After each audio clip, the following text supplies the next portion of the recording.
Welcome to a special episode of the Need for Speed Most Wanted Mod Showcase. In today's episode, we won't be looking at any new car mods. You may be asking yourself, why would I be doing that? In fact, you're already looking at the car right now. Why would I want to go back to driving this appalling Opel Speedster Turbo mod? Well, of course, it's not that the mod itself is particularly appalling. The car looks fantastic. It's a really nicely modeled car. It's a Speedster. I love Opel Speedsters. Even including the not as funky named Vauxhall VX220. Well, you see, what we of course know for real is that it's just the performance that is appalling.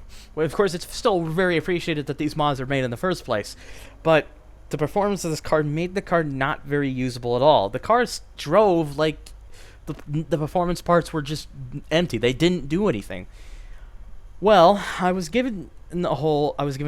Okay, I received a message from a guy called LTLGamer. He's from the DrivingPassion forums, and he basically saw another one of my videos with another car that we'll be showing next after this, in fact, of a car that did so poor and so bad that he was so appalled by it that he felt that he needed to fix the car himself, just to performance, not anything else, just to performance to make the car fast. And how he did that was with a file called Attributes.mwps. This file contains all the data entry, all the values that carry the car's performance, that gives the car its speed and whatnot, and all that kind of stuff. So he took the Speedster Turbo here and modified it to basically go faster. How much faster, in fact? Well, we're about to find out. Already I can tell that's a huge difference, and, well, look at that. Fourth gear, and we've already left 138 miles an hour. So that's a huge improvement already. That is a great improvement, in fact. Look at this. Now the car actually does a top speed that it should do. How fast? Well, it'll flash at about 234 miles an hour. That's how much faster the Speedster Turbo is now, thanks to this one guy who saw the video and said, you know what, I can make the performance better. And he's made a forum post about it on DrivingPassion where you can download all these. I will provide a link to that in the description down below, so you guys will be able to check that out. So yes, including the Speedster Turbo, the two other cars that you will be seeing in this video are cars that I have already covered in previous episodes. And with the exception of the last car, they're all pretty much exactly the same. But the difference, of course, being is that they all have a new Attributes.mwps that was made by LTLGamer. So we will now be able to find out just how much better this car will go around the track. And honestly, I'm expecting it to do, at the absolute fastest, a low 50-second time. I really think that it's got the potential to do such a time now. Let off on the throttle a little bit. Okay, that's a 51.02, so I'm close, but I can probably still find a little bit of extra time to find just that little bit of extra more time to shave off. So, let's see if I can manage that. I just have to be careful here. Oop, a little bit on the wide side. Almost said wild side, but a little bit on the wide side. And I was still able to keep it off the wall, which is good. Careful now. Oh, got a little bit too close, but thankfully I didn't lose too much speed, so that I will take that. That's fine. Let off on the throttle a little bit. There we go. That's close enough. 50.73. It's kind of around the territory. I mean, just a little bit, not quite, but hey, you know, it's not hugely off, anyways.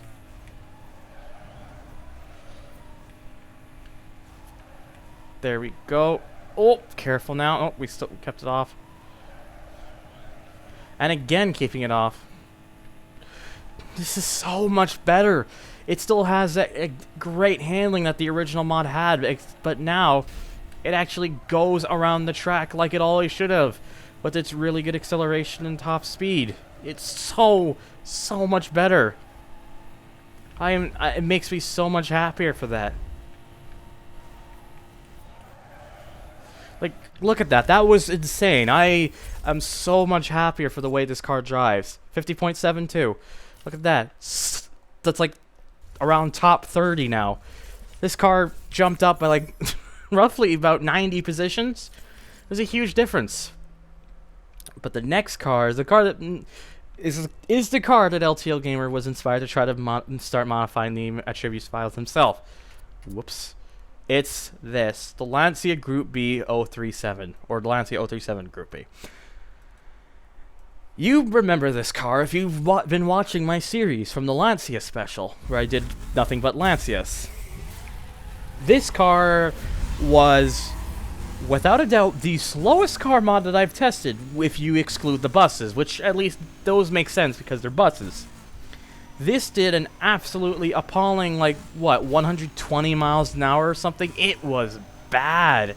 It was really bad. And I found out recently, when I was re-getting this mod, that it turned out the modder designed it to be that slow on purpose, because he wanted it to have a quote-unquote realistic top speed. Yeah, this is a Need for Speed game. Having a car go that fast in such a game like this is the wrong move. You need to learn when you want to have, when realism is fine and when it should not be in a game like this whatsoever. And in the case of this, it's the latter. It's pathetic. It was really bad. But LTLGamer redid it himself, and now it's insanely fast. It does 258 miles an hour. 258. That's maniacally fast. That's faster than an SSC Ultimate Aero. This car just does what it always should have been doing, and though it's not as grippy as the Opel Speedster, because it has that better acceleration and better top end, it doesn't matter. It can easily get all that. It can get all that speed back in the straightaways and probably do a faster time because of it. Whoa! Hello. Look at that. Flipping across the line to a 49.7. A 49.7 in the 037. That's just so much better now. It's just, this is what the car always should have done. And now it does it. Now it does it. And that makes me happier. It's just so nice to see this car do what I always believed it should do, because I always believed that a Gr.B car in Need for Speed should have a good top end and be insanely good on the handling and acceleration. This car's not insanely good at handling, but it's still really good, but acceleration is maniacally fast. It is so good. It is such a huge improvement over the original 037. It's so welcome to see a car do this. I always believed that the 037, with this kind of performance, would be able to do something like this, and now it does. This is like top 25 even, at least. Somewhere around there, at least. My brain hurts a little bit. It's been a bit of a long day. I'm recording this a bit later at night, so. But it doesn't matter. This just puts the way this car goes, it just puts a big smile on my face, because now the 037 is actually really useful. And I am perfectly okay with that. So what did we achieve there at the end? 49.35! That is crazy. This car is just everything I always wanted it to be. So there you go. 037. Now, we have one more car to show off, and it is technically the same car that I did in the past, but with a slightly different. It's the Alfa Romeo 4C. Now, you may notice one thing about the 4C, or maybe even two things. First, the 4C logo is now red rather than the grayish white. Secondly, the paint is fixed. The paint actually works properly now. The original modder went back and redid the car and fixed it up, so now it has proper paint. It looks like the car, it looks like it always should have had. And thanks to actually me reading, there's actually a couple of license plate options in the hood. The other one is just giving it the stock NFSMW, but I gave it the 4C thing here because I like that.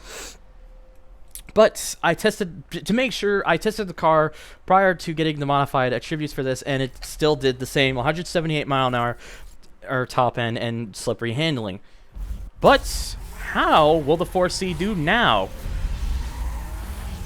The answer is it gets off the line still just as well as the old car. But there we go. It's now beyond 178 miles an hour. In fact, I'd say just judging by those couple corners, the slipperiness may still be a little bit twitchy, but it seems a little more controllable. It seems more balanced out. It feels more forgiving. So now it just makes the car that much better handling because of it. And whilst it is the lowest car on the top end, topping out at 228, so only an improvement of about 50 miles an hour, 228 is now is a very respectable top end.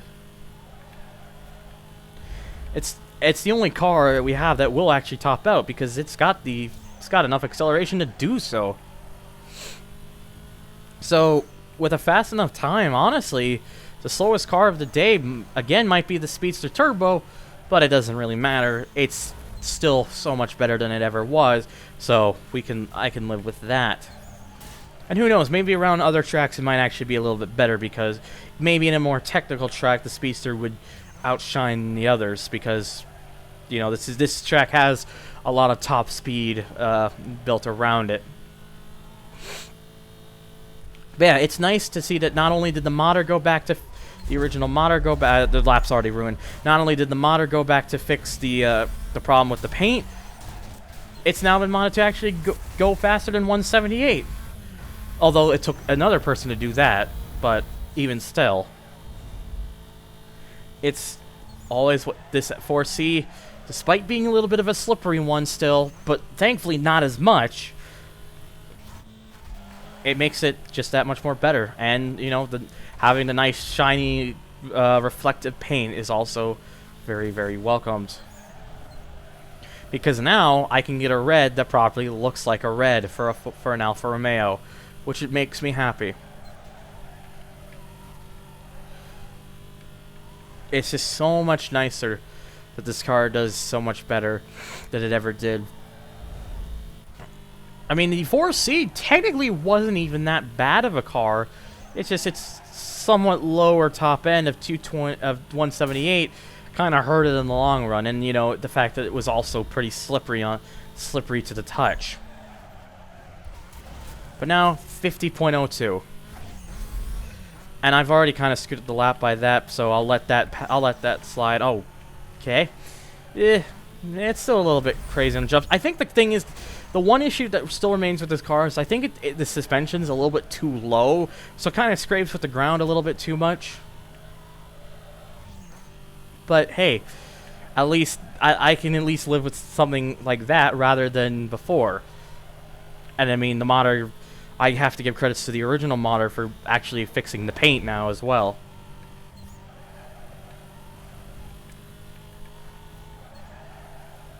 It's just so much better. And again, not just because the jump kind of ruined it earlier. I don't think I'm gonna beat that 50.02 anyway. So, but there we go. That's 3 cars, and they're so much better than they ever were before. And the interesting thing is, these aren't the only 3 cars he's redone. He's redone some other cars that I've actually never even tested yet. So if I do the cars and I don't like the way they are, I might have to take a look at those. I'll probably just take a look at them anyways. There's one car that I actually did very recently. In fact, it's actually from the last episode that they also touched. But because it replaces the same car that the Opel Speedster replaces, I couldn't put it in the same episode. So I'll throw that in probably in another episode when LTL makes a few more of these attributes files. But anyways, for the time being, now let's see exactly where they now are on the leaderboard thanks to that. And now, of course, that means we go over to the leaderboard. The Lancia 037 Evo 2 Gr.B. It was the fastest car of the day in 17th place. 17th! Doing a 49.35 second lap time, just below a Red Bull mod, which could use in the modified attributes file, because 204 miles an hour, that's the kind of car that shouldn't be going that quick. If it's at a Skyline, that silly Proton Waja thing, that ugly Lada, but the most important thing is that this car is now 17th place with that modified file after having been 136th place before with a 118.24. That is how huge the change is. It knocked off nearly 30 seconds off the lap time, and it jumped up nearly 80 positions. That's... in fact, it did jump up more than 80 positions. What am I saying? It jumped up nearly 120 positions. There we go. That's how big it was. The next car down, second of the cars, in 22nd place, is the Alfa Romeo 4C, with its new time at 50.02. That puts the car much higher up than the original mod, which was in 78th. So it's not as drastic, but it's still a notable change of about, like, what is it, 56, I believe? My math isn't exactly great right now. And finally, the Opel Speedster Turbo now moves into 30th place with a 50.72, which is, trust me, still a lot better than it was before when it was 135th, 105 positions. Thank you, LTLGamer, for your hard work with this, because you made these three cars just that much better. And the next episode, we shall be resuming back to normal with new car mods to show off. So stay tuned for that, and as always, guys, if you want to follow me at Twitter, donate to my Patreon, or join my forum boards, all the links of that are in the description down below, as well as the mod links for the attributes files. So anyways, guys, thank you so much for watching, and take care.